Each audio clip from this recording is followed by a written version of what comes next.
কান খোলা রেখে শোনো, আমি ভালো স্টুডেন্ট। তুমি ভালো স্টুডেন্ট না। আমি ফার্স্ট বেঞ্চে বসে, তুমি বসো। না। আমি এসএসসি তে গোল্ডেন প্লাস পেয়েছি, তুমি পেয়েছো? না। ছি, লজ্জা লাগে না তোমার? আসছে গোল্ডেন প্লাস পাওয়া মেয়ের সাথে কথা বলতে। দেখো তুমি একদম ভালো স্টুডেন্ট, বসো লাস্ট বেঞ্চে লাফাঙ্গাদের সাথে। লজ্জা করে না? তার মানে বুঝছো তো তোমার সাথে আর আমার কথা হচ্ছে না। হচ্ছে, এক্সামটা শেষ হোক, রেজাল্টটা দেখ, তারপর কথা হচ্ছে। বাবা কি করতেছো তুমি? পড়তেছো নাকি? তোর শরীর খারাপ করে নাই তো? আইলো মা, তাড়াতাড়ি আসো, তোমার ছেলে অসুস্থ হয়ে গেছে। কি হয়েছে আপনার? চিল্লাইতেছেন কেন? আমার ছেলে তো পড়তেছে। আরে সেটাই তো বলতেছি, ও পড়তেছে কেন? বাবা বাবা সত্যি করে কত তোমার শরীর খারাপ হয়েছে? বলো কিছু, আমার লেগে কি তোমার মন খারাপ? পিকনিক গেছে না, পিকনিকে 5,000 টাকা দিই। বাবা কত বলো? আমাদের দেখতেছো যে আমি পড়তেছি, ডিস্টার্ব করতেছো শুধু শুধু, একটু পড়তে দাও আমারে। আল্লাহ, আমার ছেলে আমার কি বলতেছে? ওরা কি বলতেছে?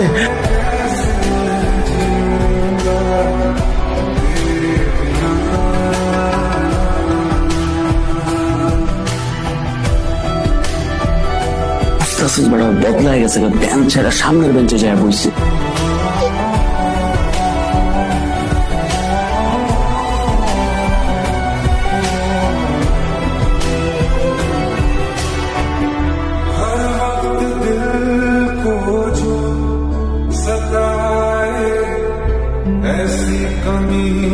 কি করতেছে? কবিতা লিখতেছে?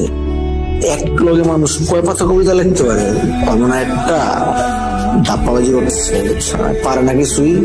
বুঝাই জামা তাইতেছে, লেখতেছে, লুট দিতেছে, মানুষের বুঝে যাচ্ছে ভালো পরীক্ষার্থী।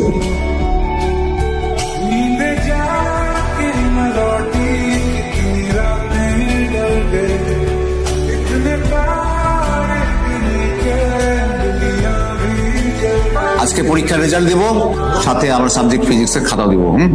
আমার হাতে প্রথম যে খাতাটা রয়েছে ঈশিতা আহমেদ, সে পেয়েছে A+ গ্রেড। তালি দাও সবাই, উৎসাহিত করো।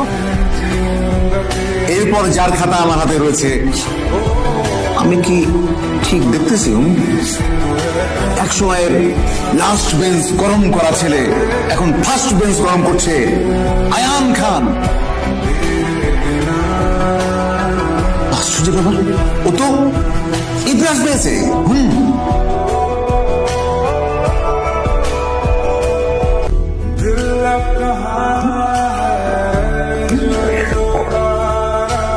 তোমার রেজাল্টে আমি খুব গর্বিত, কিন্তু একটু বলো তো যে তোমার মোটিভেশন কে, মানে কার কারণে তুমি এত সুন্দর ভালো রেজাল্ট করলে? আছে একজন, নামটা বলা দরকার নাই। স্যার দোয়া করবেন আমি যাতে এইচএসসি তেও এত ভালো রেজাল্ট করতে পারি, নাহলে স্যার জীবনে অনেক কিছু হারাতে হবে। স্যার জীবনে যা চাই তা পাওয়ার জন্য ভালো রেজাল্ট করা তার প্রথম পদক্ষেপ।